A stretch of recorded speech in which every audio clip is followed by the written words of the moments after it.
Bienvenidos mis hermanos, bienvenidos. El mensaje del día de hoy lo hemos titulado, Bienaventurado el hombre que es amigo de Dios. Bienaventurado el hombre y la mujer que es amigo de Dios. Y vayamos a la base bíblica, vayamos a la base bíblica. Vamos a Juan, al Evangelio de San Juan. Vayamos al capítulo 15 y vamos a leer el versículo 14 y 15. Vamos al capítulo de San Juan, el Evangelio de San Juan, 14 al 15. Dice así la palabra: Vosotros sois mis amigos, si hacéis lo que yo os mando. Ya no os llamaré siervos, porque el siervo no sabe lo que hace su señor. Pero os he llamado amigos, porque todas las cosas que oí de mi Padre os las he dado a conocer. Esto es lo que dice el Señor Jesús a sus discípulos y a nosotros. Vosotros sois mis amigos, si hacéis lo que yo mando. Ya no os llamaré siervos, porque el siervo no sabe lo que hace su señor. Pero os he llamado amigos, porque todas las cosas que oí de mi Padre os las he dado a conocer. Tenemos mis hermanos, mis amigos, mis hijos. Cuando somos amigos de Dios, tenemos bendiciones espirituales. Y eso es lo que vamos a aprender el día de hoy. Bienaventurado el hombre que es amigo de Dios. Este es el título del mensaje. Y lo que aprendimos en el mensaje del domingo anterior, ¿realmente conocemos a Dios? Lo que aprendimos es que conocer a Dios es desarrollar un vínculo de comunión con Él, es cultivar una relación de amistad, es vivir una relación de amigos. Una relación de amigos que tiene el resultado de deleitar nuestro corazón. Esto es lo que aprendimos. Y también aprendimos lo que dicen las Escrituras, de que la iniciativa de conocer y tener una amistad con Dios nace de Dios mismo. Dios Padre en el libro de Jeremías dice: y les daré un corazón para que me conozcan, que yo soy Jehová, y me serán por pueblo, y yo les seré a ellos por Dios, porque se volverán a mí de todo corazón. Mis hijos, mis amigos, mis hermanos, los hombres y mujeres que tienen una relación de amistad con Dios, Dios les permite conocer algunos secretos de Él. Es una de las primeras bendiciones. Los hombres y mujeres que tienen una relación de amistad con Dios, Dios les permite que ellos conozcan algunos de sus secretos.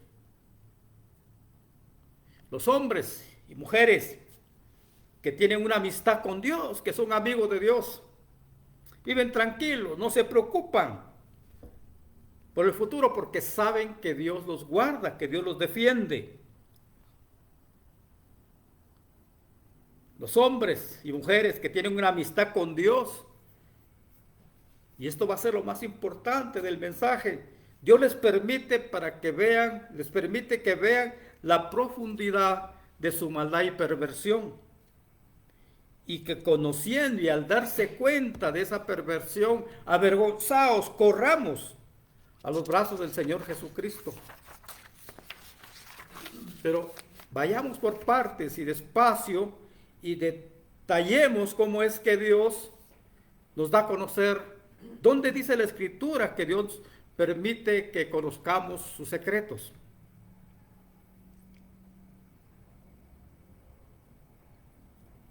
Esto le enseñan las Escrituras, que Dios permite que algunos de sus hijos conozcan sus secretos.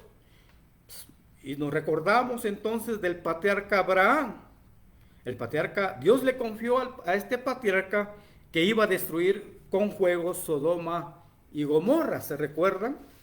Pero leamos Génesis. En Génesis capítulo 18 leemos: Y Jehová dijo, ¿encubriré yo a Abraham lo que voy a hacer? Habiendo de ser Abraham una nación grande y fuerte, y habiendo de ser benditas en él todas las naciones de la tierra. Porque yo sé que mandará a sus hijos y a su casa después de sí, que guarden el camino de Jehová, haciendo justicia y juicio para que haga venir Jehová sobre Abraham lo que ha hablado acerca de él.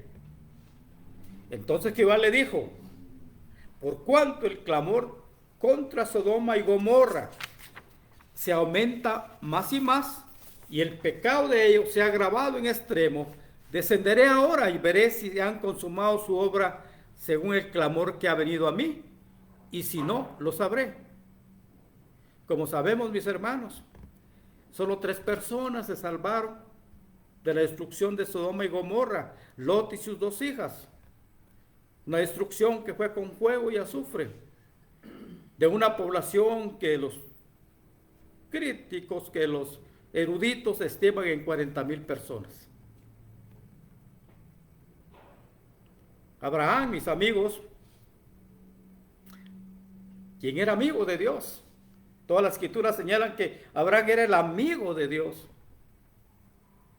Ahora está en el paraíso. Abraham está en el paraíso, tal como la atestigua la enseñanza, se recuerdan de Lázaro, del rico y de Lázaro. Pero leamos. Esto está en Lucas. Aconteció que murió el mendigo y fue llevado por los ángeles al seno de Abraham. Al seno de Abraham.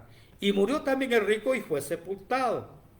Y en el Hades, está hablando del rico, alzó sus ojos estando en tormentos y vio de lejos a Abraham y a Lázaro en su seno.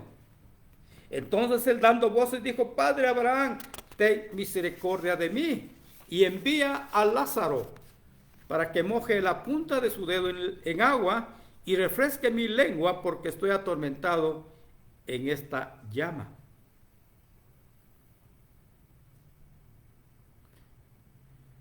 Abraham está en el paraíso, en el seno de Abraham. Nuestro Dios le confió algunos de sus secretos al patriarca Abraham, porque era su amigo. ¿Qué más? Dice la Escritura, ¿qué más podemos aprender? Que Dios defiende a sus amigos y los acompaña en sus tribulaciones. Esta es otra verdad que debe estar grabada en nuestro corazón y en nuestra mente, que Dios defiende a sus amigos, que está con ellos en sus momentos de tribulación y angustia. ¿Qué ejemplos tenemos? Tenemos el ejemplo de Moisés, del patriarca Moisés y del apóstol Pablo. Con respecto al patriarca Moisés, lo que nos dicen es que las escrituras nos dicen que Dios defendía al patriarca Moisés. Vean, porque no se defendían cuando hablaban contra él. Veamos esto en Números. Se relata que María y Aarón, María era hermana de Moisés y Aarón también. Aarón era el sacerdote. Hablaron, dice la escritura, contra Moisés a causa de la mujer cusita que había tomado. La mujer cusita que había tomado.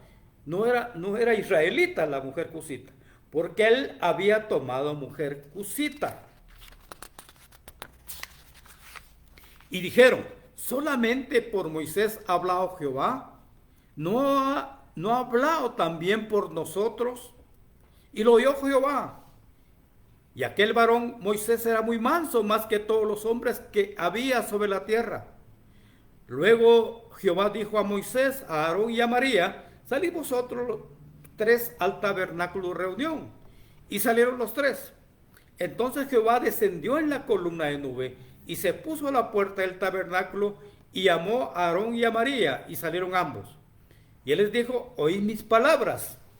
Cuando haya entre vosotros profeta de Jehová, les apareceré en visión, en sueños, hablaré con él. No así con mi siervo Moisés. Vean a Moisés, que es fiel en toda mi casa. Cara a cara hablaré con él, y claramente y no por figuras, y verá la apariencia de Jehová. ¿Por qué pues no tuviste temor de hablar contra mi siervo Moisés? Entonces la ira de Jehová se encendió contra ellos y se fue. Y la nube se apartó del tabernáculo. He aquí que María estaba leprosa como la nieve. Y dijo Aarón a Moisés: Señor mío, no pongas ahora sobre nosotros este pecado, porque locamente hemos actuado y hemos pecado. Entonces Moisés, más adelante la escritura dice, entonces Moisés clamó a Jehová diciendo: te ruego, Dios, que la sanes ahora, hablando de María. Nuestro Dios peleaba por Moisés, mis hermanos, porque era un hombre manso, dice la escritura, que no se defendía, sino que confiaba en Dios para que lo defendiera. Y al final de sus días, vean lo que dice Moisés. Al final de sus días, Moisés le dice a los israelitas: yo os he traído 40 años en el desierto. Vean, 40 años. Este día soy de edad de 120 años. No puedo más salir ni entrar. Además de esto, Jehová me ha dicho: no pasarás el Jordán. He aquí se ha acercado el día de tu muerte. Sube al monte Nebo y mira la tierra de Canaán, que doy por heredad a los hijos de Israel, y muere en el monte al cual subes, y sé unido a tu pueblo. Verás por tanto delante de ti la tierra, mas no entrarás allá, a la tierra que hoy doy a los hijos de Israel. Te he permitido verla con tus ojos, mas no pasarás allá. Eso dice Dios a Moisés. Y en el libro de Deuteronomio, en el capítulo 34, leemos, miren lo que dice, esto me conmueve mucho. Murió ahí Moisés, siervo de Jehová, en la tierra de Moab, conforme al dicho de Jehová, y lo enterró en el valle, en la tierra de Moab. Y ninguno conoce el lugar de su sepultura hasta hoy. Era Moisés de 120 años cuando murió. Sus ojos nunca se oscurecieron, ni perdió su vigor. Y lloraron los hijos de Israel a Moisés 30 días. Y nunca más se levantó profeta en Israel como Moisés, a quien haya conocido a Jehová cara a cara. Era amigo. Nadie como él en todas las señales y prodigios que Jehová le envió a hacer en tierra de Egipto, a Faraón y a todos sus siervos y a toda su tierra. Y con el gran poder y con hechos grandiosos y terribles que Moisés hizo a la vista de todo Israel. Mis hermanos, mis hijos, ahora Moisés está en el cielo. Esa fue su recompensa por su obediencia al mandato de Dios de guiar al pueblo israelita hacia la tierra prometida. Era amigo de Dios Moisés. Si se recuerdan, él aparece en este evento de la transfiguración. Cuando Jesús se transfiguró, apareció Moisés. Pero ¿qué más hace el Dios cuando somos amigos de Él? Está en nuestros momentos de angustia y tribulación. Por eso es que la Escritura revela que el Señor Jesucristo siempre estaba al lado del apóstol Pablo, en sus momentos de angustia y tribulación. Y el mismo Pablo lo relata de esta manera: en mi primera defensa, dice Pablo, ninguno estuvo a mi lado, sino que todos me desampararon, no les sea tomado en cuenta. Pero el Señor estuvo a mi lado y me dio fuerzas para que por mí fuese cumplida la predicación y que todos los gentiles oyesen. Así fui librado de la boca del león. Por eso es que el apóstol Pablo estaba persuadido que si Dios está con nosotros, mis hermanos, ¿quién contra nosotros? Repito, Pablo estaba persuadido de que si Dios está con nosotros, nadie estará contra nosotros. En la carta de Romanos, Pablo escribe: ¿qué pues diremos a esto? Si Dios está por nosotros, ¿quién contra nosotros? Pablo era amigo de Dios. Pero ahora bien, lo más importante: Dios permite que sus amigos vean su maldad y su perversión del interior de su ser. Y al ver esa maldad y esa perversión que tenemos, mis amigos, mis hermanos, avergonzados confundidos. Tenemos que buscar el perdón de Dios. Tenemos que correr a buscar refugio con el Señor Jesucristo. Y vamos a ver los casos de Elías, el caso de David y el caso también de Pablo. El caso de Elías y de David son preanuncios del Evangelio. Por eso tenemos que estar atentos. Vean cómo que dice la palabra con respecto al profeta Elías. Lo que enseñan las escrituras es que el profeta Elías, al ver la santidad de Dios, sentado en un trono alto y sublime, reconoció su maldad y corrupción. Pero luego le fue quitada su culpa y limpiado su pecado. Y cuando le fue quitada su culpa y limpiado su pecado, él desea trabajar en la obra de Dios. Por lo tanto, expresa: heme aquí, envíame a mí. En respuesta a la voz de Dios que decía: ¿a quién enviaré y quién irá por nosotros? Pero leamos esto en Isaías, para entenderlo, toda esta experiencia del profeta Isaías. Dice así en el capítulo 6: en el año en que murió el rey Usías, yo vi al Señor sentado sobre un trono alto y sublime, y sus faldas llenaban el templo. Por encima de él había serafines, cada uno tenía 6 alas, con 2 cubrían sus rostros, con 2 cubrían sus pies, y con 2 volaban. Y el uno al otro daba voces diciendo: Santo, Santo, Santo, Jehová de los ejércitos, toda la tierra está llena de su gloria.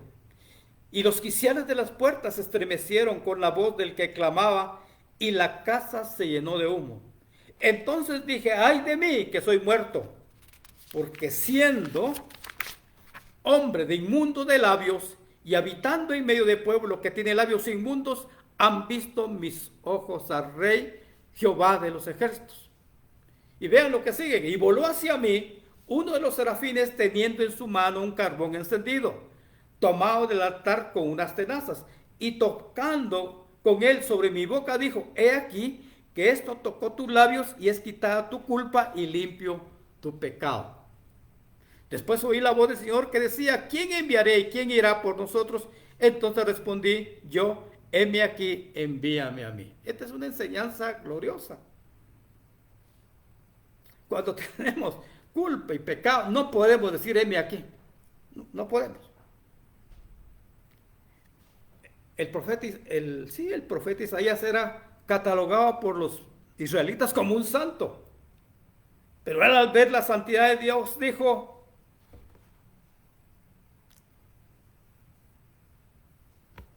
soy un hombre inmundo.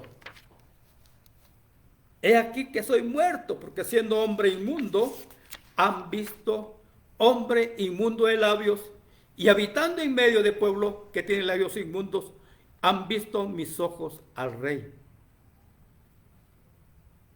El ejemplo del profeta Isaías, mis hermanos, esto hay que entenderlo.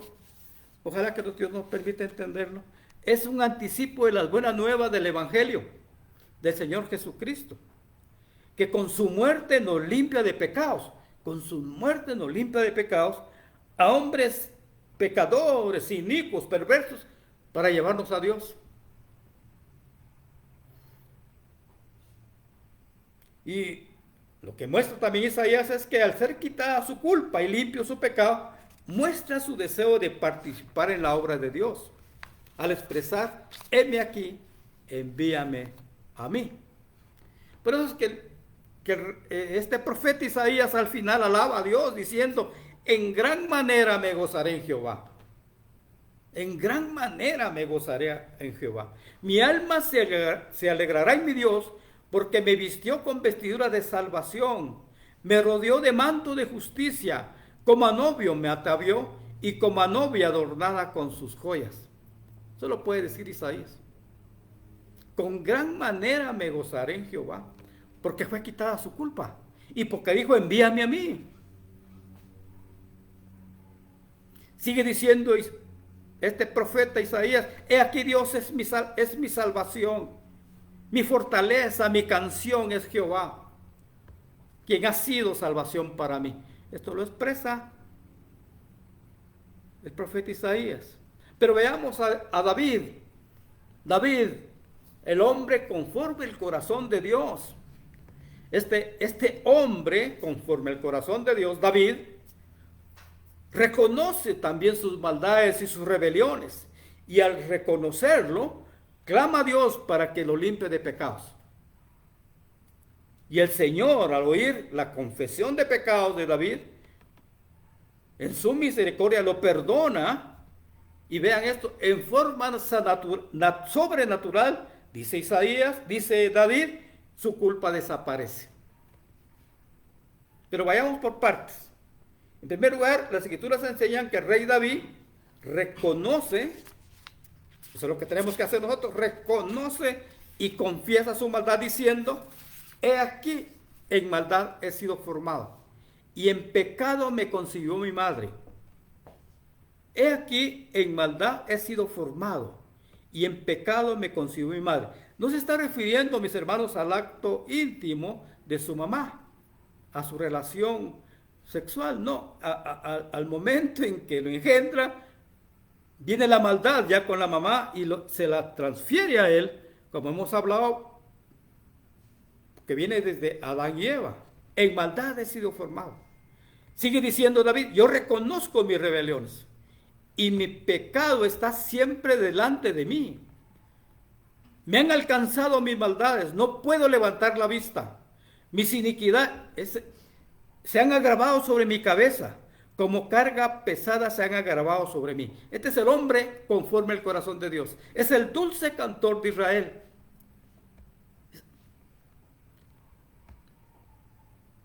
Porque yo reconozco mis rebeliones y mi pecado está siempre delante de mí. En segundo lugar, mis hermanos, el rey David, luego de reconocer y confesar su pecado, clama a Dios por misericordia, pidiendo perdón por sus pecados. David dice, esto está en el Salmo 51, ten piedad de mí, oh Dios, conforme a tu misericordia, conforme a la multitud de tus piedades. Borra mis rebeliones. Contra ti solo he pecado. Cuando pecamos es contra Dios, mis hermanos. Contra ti solo he pecado y he hecho lo malo delante de tus ojos. Lávame más y más de mi maldad y limpia de mi pecado. Esconde tu rostro de mis pecados y borra todas mis maldades. Crea en mí, oh Dios, un corazón limpio y renueva un espíritu recto dentro de mí. Esta es la petición de David.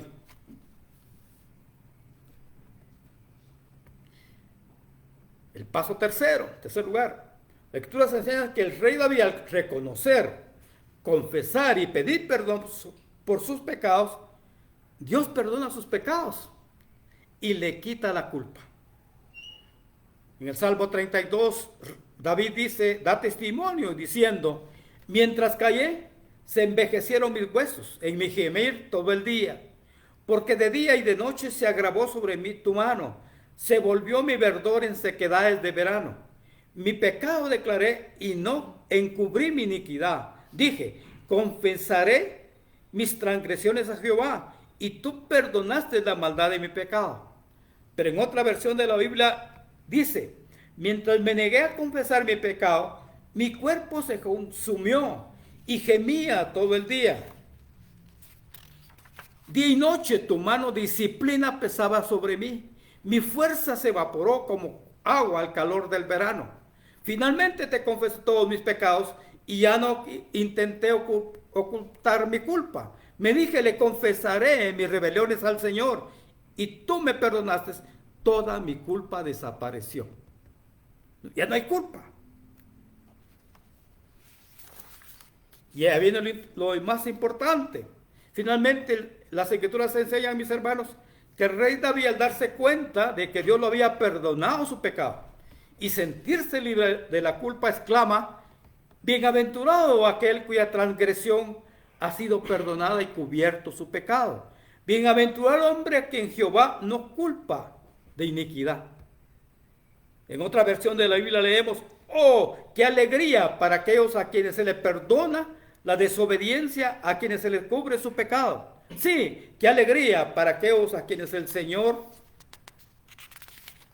les borró la culpa de su cuenta. los que llevan una vida de total transparencia.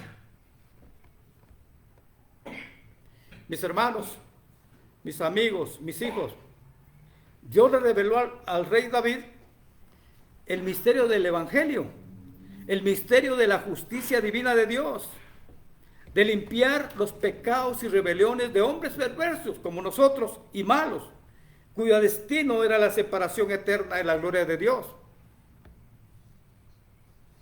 Y muchos de estos hombres, al darse cuenta de su perversión, de la profundidad de su maldad, de su condición espiritual, de su mala condición espiritual, piden misericordia al Padre Eterno, quien les permite ver a Jesucristo, su Salvador y Señor. Y corremos a refugiarnos a Él. Y a partir de ese momento, mis hermanos, estos hombres y mujeres comienzan a vivir agarrados de la mano de Jesucristo. Por eso es que David, al entender esta justicia divina, Dios le permitió entender esta justicia divina de Dios, de salvar sin merecerlo de la condenación eterna a muchos hombres malvados. Tenía la libertad de danzar y exclamar: has cambiado, decía David, mi lamento en baile. Has cambiado mi lamento en baile. Me ceñiste de alegría. Por tanto a ti cantaré, gloria mía, gloria mía.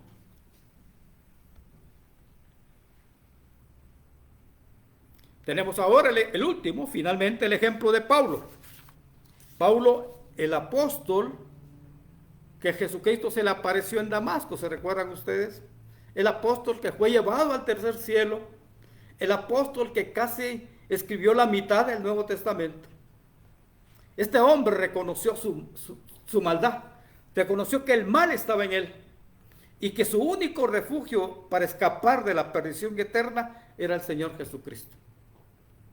Pablo en Romanos, en el capítulo 7, confiesa esa maldad, esa corrupción de su interior, escribiendo: yo sé que en mí, esto es en mi carne, no mora el bien, porque no hago el bien que quiero, sino el mal que no quiero, eso hago. Así que queriendo yo hacer el bien, hallo esta ley, que el mal está en mí. Veo otra ley en mis miembros que se rebela contra la ley de mi mente y me lleva cautivo a la ley del pecado. El apóstol Pablo, mis hermanos, a reconocer que el mal estaba en él y que hay una ley que lo llevaba cautivo al pecado, como a todos. Esta ley está en todos, mis hermanos. Hay una ley que nos lleva cautivo al pecado. Exclama: miserable de mí. Eso es lo que dice Pablo. ¿Quién me librará de este cuerpo de muerte? Y en ese instante Dios le permite a Pablo ver a Jesucristo, quien lo librará de ese cuerpo de muerte y lo llevará a su reino de luz admirable.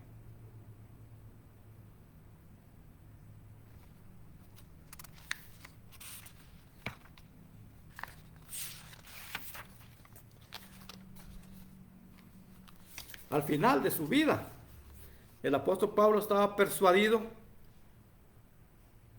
que el Señor Jesucristo lo llevaría a su reino celestial y estaba convencido de que recibiría en el cielo la corona de justicia que Dios tiene preparada para todos sus hijos. Vean lo que escribe Pablo ya en Timoteo: porque ya estoy para ser sacrificado y el tiempo de mi partida está cercano. He peleado la buena batalla, he guardado la fe.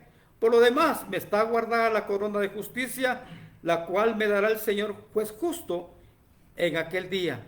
Y no solo a mí, vean esto, sino también a todos los que aman su venida. Este hombre sí que me enternece, porque no solo piensa en él, sino en nosotros. Vean, por lo demás me está guardada la corona de justicia, la cual me dará el Señor juez justo en aquel día. Y no solo a mí, sino también a todos los que aman su venida. Mis hermanos, bienaventurado el hombre que es amigo de Dios. Bienaventurado la mujer que es amiga de Dios. Porque hay bendiciones espirituales para los hombres que son amigos de Dios. Dios permite que conozcan a uno sus secretos. Hemos hablado del patriarca Abraham, que Dios le confió que iba a destruir con fuego a Sodoma y Gomorra. También las Escrituras nos revelan que Dios defiende a sus amigos y que está junto con ellos en su momento de angustia y tribulación. El ejemplo es Moisés y el apóstol Pablo. Dios defendía al patriarca Moisés, quien no se defendía cuando hablaban en su contra. Y el Señor Jesucristo siempre estaba al lado del apóstol Pablo en sus momentos de angustia y tribulación. Dios permite finalmente que a sus amigos, que es lo más importante, porque va en juego la salvación eterna, que vean la profundidad de su perversión y de su ser, y que horrorizados y avergonzados de su maldad, corramos a buscar refugio y perdón en el Señor Jesucristo. Tenemos la experiencia del profeta Isaías como un anticipo del Evangelio, quien reconoce su maldad al ver la santidad de Dios. Y luego Dios le quita la culpa y limpia su pecado. Esta experiencia de Isaías es un anuncio anticipado del Evangelio del Señor Jesús, que con su sangre, por su muerte en la cruz, limpia de pecado a hombres malvados y perversos como nosotros para llevarnos a Dios. También hemos hablado del rey David, otro anticipo del Evangelio, quien al reconocer sus maldades y rebeliones clama a Dios para que lo limpie. Y el Señor en su misericordia lo perdona y su culpa desaparece. Finalmente Pablo, quien al reconocer que el mal estaba en él, Dios le permite entender que su único refugio para escapar de la perdición eterna es el Señor Jesucristo. Mis hermanos, mis amigos, mis hijos, mi oración y ruego es que nuestro Señor Jesucristo, nuestro Dios, el Señor Jesucristo, nuestro Padre y el Señor Jesucristo nos permitan ver, nos permitan conocer la profunda maldad y perversidad que hay en nuestro corazón. Y que avergonzados, horrorizados, preocupados, nos permita ver que al Señor Jesucristo como nuestro Salvador y refugio para cobijarnos debajo de sus alas. Este es el mensaje. Repito, mi oración y ruego es que nuestro Dios nos permita conocer, porque no podemos verlo. No podemos ver nuestra maldad, creemos que somos buenos. Nuestra perversidad de nuestro corazón. Y que horrorizados al ver eso, avergonzados, preocupados, porque vamos a perder la salvación, corramos. Que Dios no lo permite, que podamos correr, porque es Dios quien lo permite, y ver al Señor Jesucristo como nuestro Salvador y Salvador. Ver su sangre que nos limpia del pecado. Al Señor Jesucristo como nuestro refugio para cobijarnos debajo de sus alas. Amén, mis hermanos. Amén. Este es el mensaje para el día de hoy. Bienaventurado el hombre, bienaventurada la mujer que es amigo de Dios. Este es el mensaje. Bienaventurado. Este es el primer mensaje. Vamos a seguir hablando de cuáles son otras de las bendiciones espirituales. Dios primero, entre 8 días, el otro domingo, cuáles son las otras bendiciones espirituales que Dios le da a sus hijos. Una de las bendiciones que nos da, para decirlos, es que, como dice la palabra, que nos da los deseos de nuestro corazón. Fíjense, los deseos de... Vamos a explicarlo la otra semana. Nos da los deseos de nuestro corazón. Nos da paz. Nos da gozo. Pero eso lo vamos a ver la otra semana. Pero este es el mensaje del día de hoy. Resumiendo, que Dios nos defiende, que Dios nos permite ver sus secretos y que Dios nos da la capacidad de ver nuestra maldad y corramos a Jesucristo. Amén, mis hermanos. Amén. Un aplauso para el Señor. Cantemos algo, Jonathan.